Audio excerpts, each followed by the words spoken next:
Now, on News Talk 105.9 WMAL. Vince Coglianese.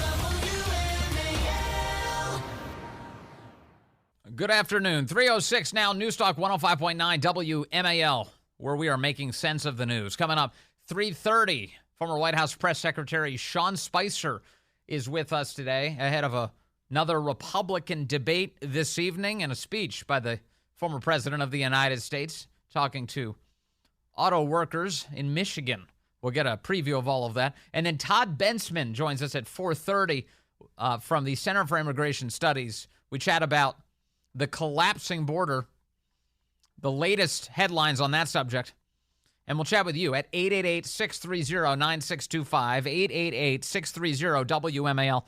We have a lot to get to today. It's crime in America, Soros prosecutors making things so much more dangerous. You're seeing it anytime you turn on a television screen. You see another window being smashed, another murder taking place. We have Iranian infiltrators in the United States government. The Biden administration, as of today, shrugging about this. And then, of course, you've got the Biden crime family, and that's where I start this afternoon. The Biden crime family, we get some information now, published late yesterday. I shared some of it as it was breaking, that Hunter Biden's Chinese business associates had been directing payments to the Biden family specifically by listing the address of Joe Biden's home in Delaware. The date of these payments is 2019. And this is a time in which Hunter Biden did not live in Delaware. It's not like Hunter Biden was living inside the house and listing his address there. Daily Caller reports Hunter Biden's Chinese business associates sent Hunter more than $250,000 worth of wires and listed Joe Biden's Delaware home as the beneficiary address. According to the House Oversight Committee, they released these documents yesterday. Hunter Biden was paid $10,000 by a Chinese business associate by the name of Wang Jin on July 26th of 2019. I want to remind you, Joe announced that he was running for president in June of that year. It was earlier. And so by July, he's already a presidential candidate, and there's money flowing in. Money from the Chinese. $250,000 from the Chinese business associate, Jonathan Lee, on August 2nd, 2019, according to the House Oversight Committee. Joe Biden's Wilmington, Delaware home was listed as the beneficiary address on both wires, Fox News first reported. Joe Biden announced his 2020 presidential campaign before the payments from China listed his address. By the way, I want to correct this. It was April. It was April that he made the announcement of his campaign for president. So it is pretty remarkable that. Well, excuse me. I'm confusing a bunch of things here. He did announce in 2019, and I'm reading now from. Joe Biden announced his re-election campaign this year in April. Let me verify the exact date here that he announced this 2019 case. Yeah, it was April. It was April of 2019. So I was right by accident. Okay, so April 2019, Joe Biden announces he's running. So months later, the Chinese are sending a bunch of money to his home address. A lot of money, hundreds of thousands of dollars. And if you were Hunter Biden, right, and you had a legitimate business interest, wouldn't you think to yourself, like, probably shouldn't put my dad's home address as the destination for these payments from China? Actually, what you would probably do is not take money from China if your father was running for president of the United States. But Hunter is just too enticing. He's taking all this cash. So Hunter Biden's former business associate, Devin Archer, testified in July of this year that Joe Biden had coffee with Lee in Beijing and wrote a letter of recommendation for Lee's daughter's college application.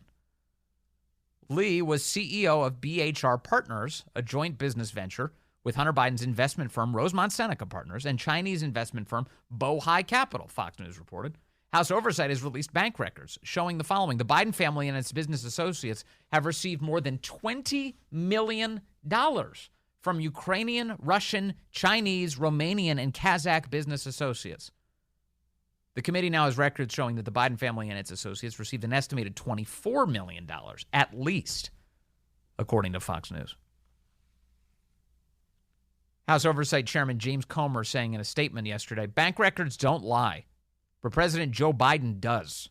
In 2020, Biden told Americans that his family never received money from China. Do you remember that?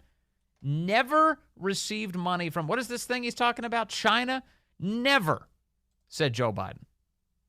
We've already proved that to be a lie earlier this year, says Comer. And now we know that two wires originating from Beijing listed Joe Biden's Wilmington home as the beneficiary address when he was running for president of the United States. When Joe Biden was vice president, he spoke on the phone and had coffee with Jonathan Lee in Beijing and later wrote a college letter of recommendation for his children. All right, so Joe, what did Joe do in the trade? Joe's writing college recommendation letters, and now he's getting hundreds of thousands of dollars from these guys? Joe Biden's abuse of public office for his family's financial gain threatens our national security. What did the Bidens do with this money from Beijing? Americans demand and deserve accountability for President Biden and the First Family's corruption. The Oversight Committee, along with Judiciary and Ways and Means, will continue to follow the evidence and money to provide transparency and accountability. You remember this? My son has not made money in terms of this thing about, what are you talking about, China. I have not had, the only guy who made money from China is this guy. He's the only one. Was he pointing at himself? Was this guy? Was me? I'm the only one who made money from China. No, he was pointing at Trump, of course. It was projecting. It was Trump who made money from China. Meanwhile, the actual wire transfers have Joe Biden's home address on them. That actually happened. Again, just to engage you in the thought exercise, imagine if this was the fact set around Donald Trump. If Don Jr. was involved in some side business deal where his father was routinely meeting with Don Jr.'s Chinese business partners, having drinks with them, taking Don Jr. with him on Air Force One to go visit his Chinese business partners, and then money was flowing to the Trump family, and the address, the recipient address was Mar-a-Lago or Trump Tower. What would the media be doing with this? You know the answer to that. They invented bank scandals for Trump. They invented scandals that completely fell apart. Alpha Bank, like all these random things. They would make allegations. They were just not true. They weren't true. The whole Trump dossier, the whole Trump-Russia collusion scandal, just inventions. These are real. These are real documents, truly acquired by congressional investigators. Money going to the Bidens at Joe's home address. Now, I mentioned before, Hunter Biden did not live at this house in 2019. One of the reasons we know that is because the court proceedings that he's already been a part of have laid out in official court filings that in 2019, he was newly remarried and he was living in California and he was working on his art, and he claimed at the time that he was clean and sober. And then he spent that whole year working on his art projects, his macaroni art in California. He was not in Delaware. So why was he listing his dad's address as the recipient for all of this money? Come on. You have to, just have some common sense around this. Now, the White House today is trying to spin their way out of this. And the reality is there's almost no legacy media coverage of this. You may not be surprised to hear. The left-wing media has all but ignored this story. Almost no coverage whatsoever. In case you're wondering, they're not interested in covering actual news. They're interested in covering up actual news. And this is one of those stories. But the White House today is trying to spin all of it. And here's what we have. Ian Sams is one of the people they send out when they need answers that don't sound like Coringes. He's a White House spokesman. He's a senior advisor to the White House counsel's office. And he said earlier today on his account, imagine he was responding. There was a writer by the name of James Surowiecki, saying that this whole story is a fake gotcha. This is a fake would-be gotcha. The address on the wires was Joe Biden's Wilmington home because that's where Hunter Biden was living in 2019, as Comer well knows. Now, that's not true. Hunter Biden was not living there in 2019, as America well knows. So Ian Sams, the White House spokesman, jumps in on this, and he says, imagine them arguing that. If someone stayed at their parents' house during the pandemic, listed it as their permanent address for work, and got a paycheck, the parents somehow also worked for the employer. It's bananas. Yet this is what extreme House Republicans have sunk into, says Ian Sams. Now, are you paying attention to the dates here? What date did the payment go to the Bidens? What year did that occur? 2019. I've said it 50 times in this segment. 2019. Ian Sams just argued that Hunter Biden was living with Joe because he was riding out the pandemic. What year did the pandemic lockdowns begin? That was 2020. It was a completely different year. In fact, the pandemic was not even a twinkle in China's eye at this moment. It may have been, and they were working on it vigorously. But still, 2019, there weren't society-wide lockdowns, government-imposed lockdowns. And so Ian Sams now floating this statement out there. He says, well, he was staying at his parents' house during the pandemic, and he listed it as his permanent address for work, and he got a paycheck. Why would you attack his parents for the paycheck that Hunter was receiving during the pandemic? Okay, look, this is not a hard fact check. There was no pandemic. There was nothing. It was 2019. We were naive. Things were so different then. 2019, the economy was heading in the right direction. Everything was humming along. It was great. Meanwhile, Fauci was cooking up a disgusting virus in a lab in Wuhan, to wreak havoc on the world and to give him lots of power. More on Fauci coming up, too. I've got a new Fauci story for you. This is it won't surprise you, but it's yet another scandal involving Anthony Fauci. And so the White House insists, well, he was living with his parents during the pandemic. Well, that's just obviously false. It takes no digging whatsoever to establish that that's just false. That's just false. And so on Twitter today, there's a complete dunk fest on Ian Sams for making such a claim. James Lynch, reporter for the Daily Caller, tweets, the White House spokesman is straight up lying. Hunter Biden wasn't staying at his parents' house. He was living in California when the Chinese business associates sent their payments with Joe Biden's address on them, according to Hunter's failed guilty plea. So literally in the government documents, the filings before the court, they lay out that he was living in California. See, Biden got sober in May of 2019, the court filing says, the same month that he married his current wife. He has remained sober since. Biden remained in California and spent much of summer 2019 painting and developing plans for his memoir, which he began working on through the fall and into the winter. During summer 2019, he was sued in 2 different domestic relations lawsuits, both seeking payment of support obligations. This was for his child, Navy Roberts. He still did not, however, make preparations to file or actually file either his 2018 individual or corporate income tax returns on or about October 15th, 2019, the extension due date show. And then by November 2019, Biden engaged a California accountant to prepare his individual and corporate income tax returns for 2017 and 2018. So what they do is they establish in these court documents, Hunter was in California the whole darn time in 2019, not at his dad's house. So Ian Sams, not satisfied with being completely wrong in his first tweet on this subject, decides to double down on all of it. He attacks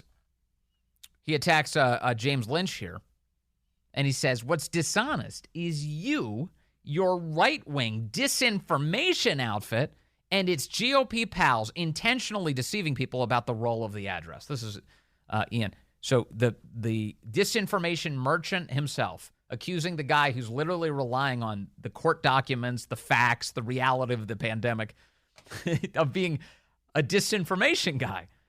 Hunter listing his parents as his only permanent address during this period of turmoil in his life has long been known. Have a good one, says Ian Sams. So I love how this ends. So Hunter's the victim of this saga. The only reason he listed his dad's address to receive hundreds of thousands of dollars in payments from the Chinese is because he was having a tough go. It was a difficult part of his life. One in which you now know, according to the court filings, he was completely sober, and he was remarried, and he was living in California, and he was working on his art. That's his outlet, and he was making hundreds of thousands of dollars. Boy, if those are hard times, we're all due for some of those. Come on. You're living it up with your newlywed, your new bride in California, and you're getting paid hundreds of thousands of dollars, and you spend your day doing paintings? That sounds amazing. It was a difficult time. He had to list his father's address in order to cope. What an unbelievable series of events. But typical for this White House. 3:22 now. Weekdays 9 to noon, The Chris Plant Show. On News Talk 105.9 WMAL. Making sense of the news. As always, taking your calls at 888-630-9625, 888-630-WMAL. Let me get Steve and Ashburn in here on line one. Steve, good afternoon. You're on the Vince Coglianese Show. Good afternoon, Vince. Thanks for taking my call. Great subject. Hey, these guys are getting lazy in the age of technology. Don't they know that they can't outrun electrons? Whatever happened to the good old days when people would hand over a briefcase full of cash in the back of a taxi in Prague, in the misty evening? Yeah. Why can't they do that briefcases anymore? full of unmarked bills and things like, we got to figure out a way to smuggle this money in. Right, and so you're getting lazy. They're getting lazy because with all these wire transfers, someone will find out. I think one of the reasons for that, Steve, is because they realize that the way to conduct this affair is they can work the refs, so they don't. So the typical thing of like hiding the source of the money and laundering it in, they tried some of that, right? They divided it up, all the payments among tons of different bank accounts and tons of different wire transfers. And then if you add it all up, it adds up to totals that are deeply suspicious. But they realized, just look at the way the Justice Department has treated Hunter Biden throughout all of this. They were ready to give him a sweetheart deal, make it all go away. You can be a little sloppy if the refs are on your side, can't you?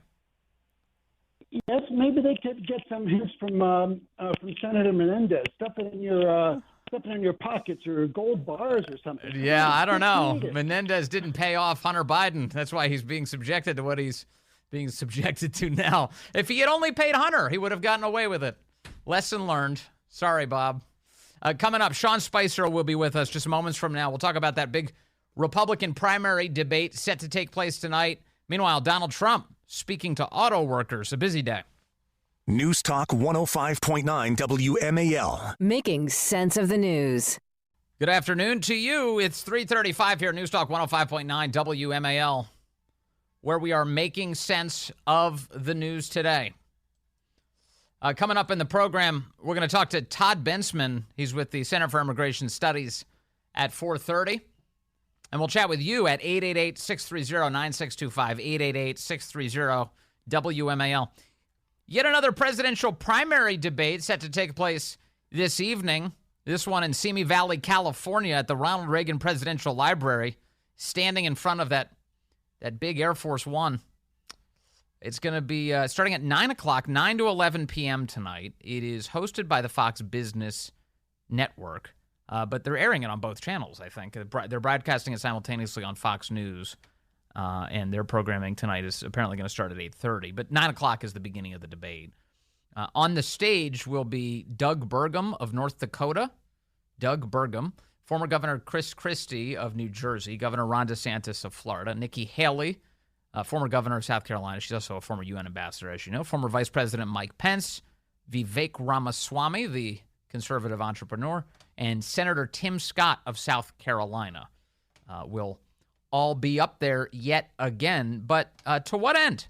To what end? What will any of them get anything out of this debate? Because the last one, it just kind of redounded to Trump's benefit, didn't it? And he wasn't a part of it, and he's not going to be a part of tonight's debate. For more on this subject, I turn to Sean Spicer. He's the host of the Sean Spicer Show and a former White House press secretary under Donald Trump. Hello, sir. Good to have you back with us, Sean. Good to be with you. They're giving it another go tonight. Is it possible for any of these guys to have a breakout performance, or is the die kind of cast here? I think it's possible to have a breakout moment, but I think the bigger question, Vince, is does it move the needle? And I think that what you saw after the first debate, and I expected after the second, is that they're just rearranging their own deck chairs. They're not breaking into there's no breaking into the Trump base. So it's almost like they're having a challenger series to see who takes on Trump maybe at the end. Yeah. But it is not a situation where anyone is saying like that they're breaking in and taking down Donald Trump's numbers. In fact, he has grown stronger. Right. And what struck me about last debate was I thought that there may be more attacks on Donald Trump on the stage. Even Chris Christie didn't really attack him quite as much. There was a lot more like on stage attacks. They were attacking each other. Do you think that there will be some more open shots taken at Donald Trump tonight, and obviously in the hopes of bringing him down and raising themselves up?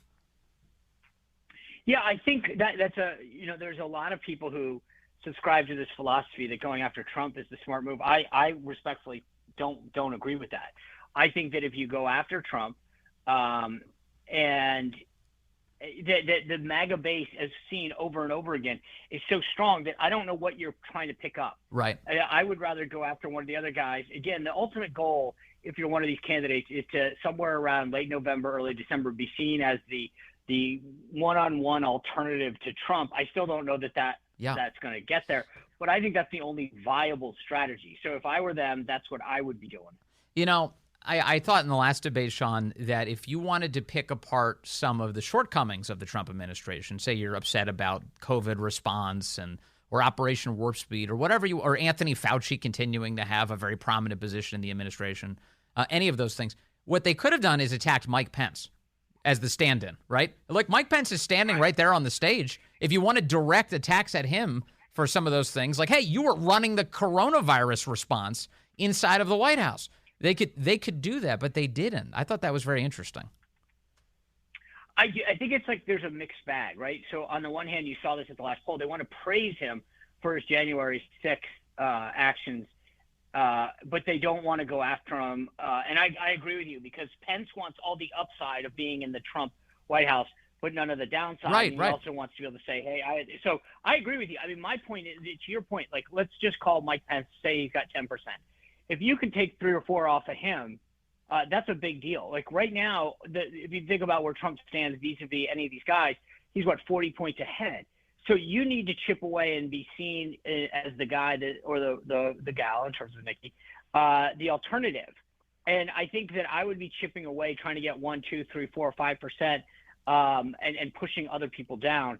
I think that Pence would be potentially easy to steal from, because you can say, hey, I'm as pro-life as he is. I believe all this other stuff like he does, but I'm also not – I don't have the baggage. And, frankly, I can say that I didn't have all this Fauci stuff that he had. So right. I'm with you. To me, this would be the smart move. I didn't mention this. This debate's also going to be broadcast on Univision. Dana Perino, Stuart Varney, and Ilya Calderon are the moderators tonight. This is supposed to be, since Fox Business is the primary outlet, it's supposed to be an economic debate. Are there topics that you are looking for tonight, Sean, in an economic debate? Well, I think that, look, first of all, that's a great little theme that they put out there. I think the idea that they're going to stick to it. I mean, if we talk tomorrow, Vince, I will be interested to see what percentage was economic-based. I think crime is going to come into this. You can't not have a conversation about crime, especially on the heels of these stores closing all over the country in blue cities, because it does have an economic aspect to it. I think the border, again, same thing. To me, would be a great topic to cover because of its economic impact. I hope that they wouldn't do it just to work it in, but I mean, all of those to me would be great aspects to discuss. Yeah, you're right. With all these CVSs closing all around the country now, blaming so much of the crime and shoplifting going on. They're closing hundreds of stores. Target is closing stores in major cities this week. And I'm not saying closing temporarily, closing permanently. But you know, the funny thing is I'm listening to all this media traffic about this. They're not just closing cities in major cities. They're closing cities closing stores in cities run by Democrats that have policies that allow this, that defund the police and allow crime to run rampant. And that's the sort of the piece that's missing from the stories. This isn't happening in Republican-run areas. This is happening in places where Democrats have embraced, the same way they have illegal immigration, they've embraced a soft on crime. And so that, to me, is sort of the missing piece of what the discussion lacks right now. Is this idea that like it's not just happening in a vacuum; it's happening in a very specific universe, that of areas where Democrats control, and that they've allowed this to happen. So that's the piece, and I think that Republicans would be remiss not to do that. I also would be interested to see how much they talk about education and parents' rights. You could theoretically do that. Again, I think that they came up with a topic for the debate, and I don't think anybody even remembers if it's supposed to be foreign policy or domestic policy when it's done. But I will say I think parents' rights was missing from the last debate, and so let's see how that happens. And then again, I think China is probably up there as well in terms of supply side. I mean, the supply chain. So my guess is that they'll work in all of that. Yeah, that's right. On Ron DeSantis tonight, at the moment still the second place candidate, but very very distant second behind Donald Trump. He's got to actually do something on stage tonight. He kind of disappeared into the background last time. He did. I think. Look, he got out unscathed. Everybody thought that he was going to get beat up on and they could attack. He had a couple nice responses, but that was it. It was vanilla. He kind of did what he had to do to get out. But right now, the difference to your comments is Ron DeSantis has to prove to major donors that are funding that super PAC of his that he is worth coming in. He's got to come out there with some grit, some pizzazz. He's got to come out swinging and show that he can take on Trump. He's the tough guy. I think that all of these donors that are about to walk from him, if he doesn't have a strong performance tonight, it can't just be the get-by performance. It has to be strong. So, meanwhile, Donald Trump, the former president, is headed to Michigan today. He's going to have a big speech with a number of auto workers, some union, some non-union, to say that he supports them and, of course, is going to attack Joe Biden's effort to really sabotage that industry, as he's been doing with this electric vehicle nonsense.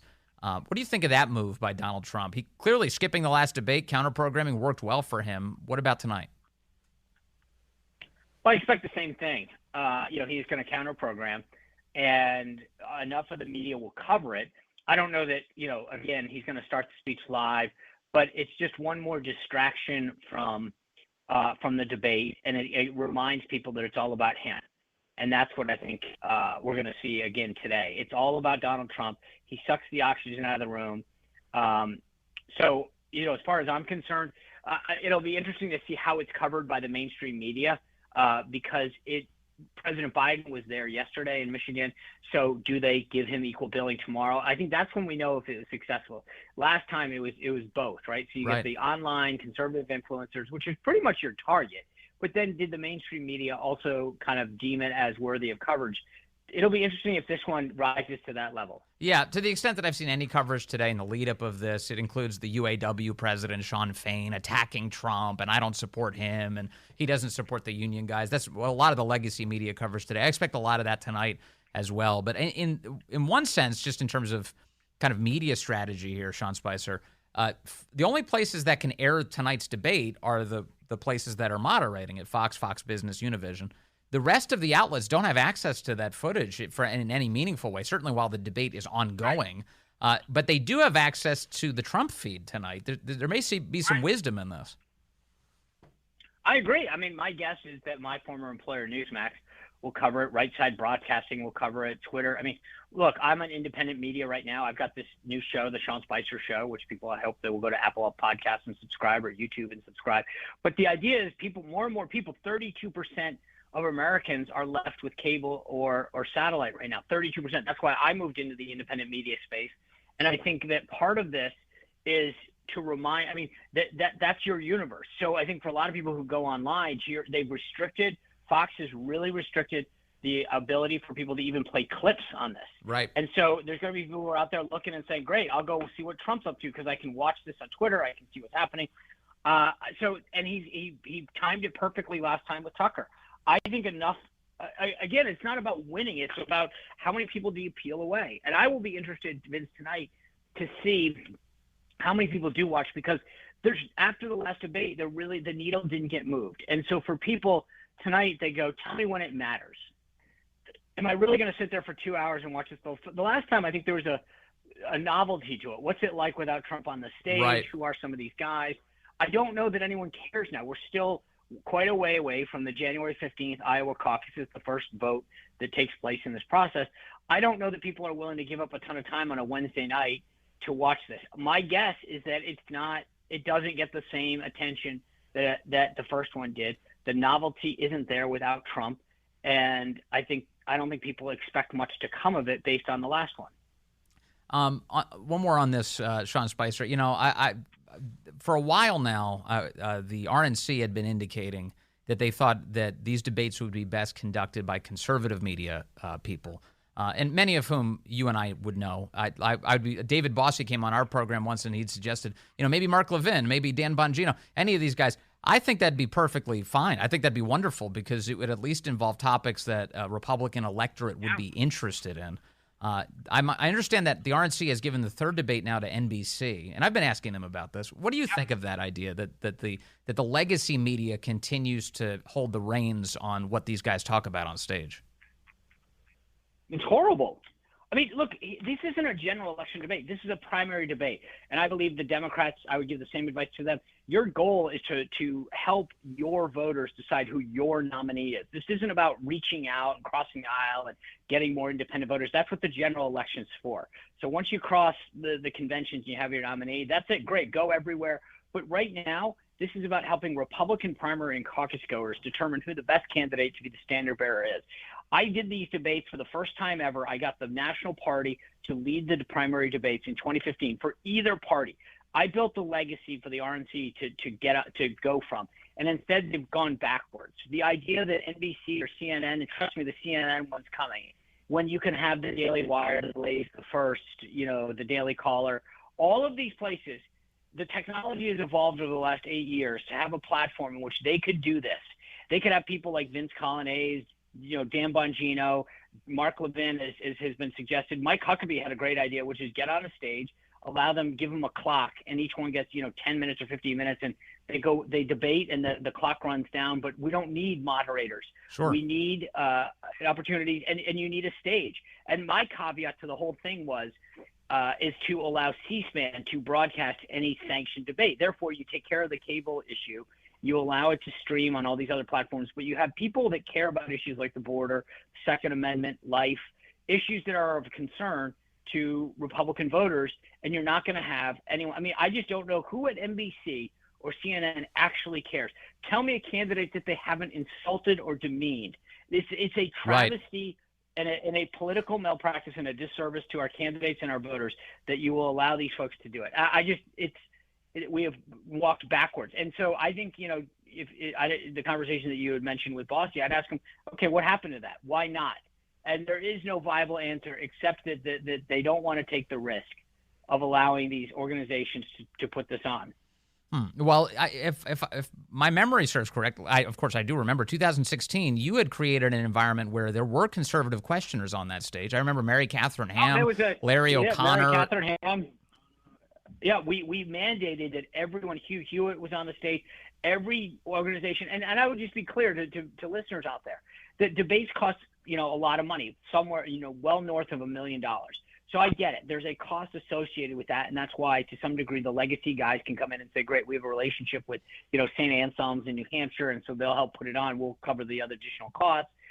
So it is not the easiest thing in the world, but we forced conservative voices to be on that stage so that questions were asked. And my point was, why wasn't that built upon? And so these organizations 8 years ago were nascent at best.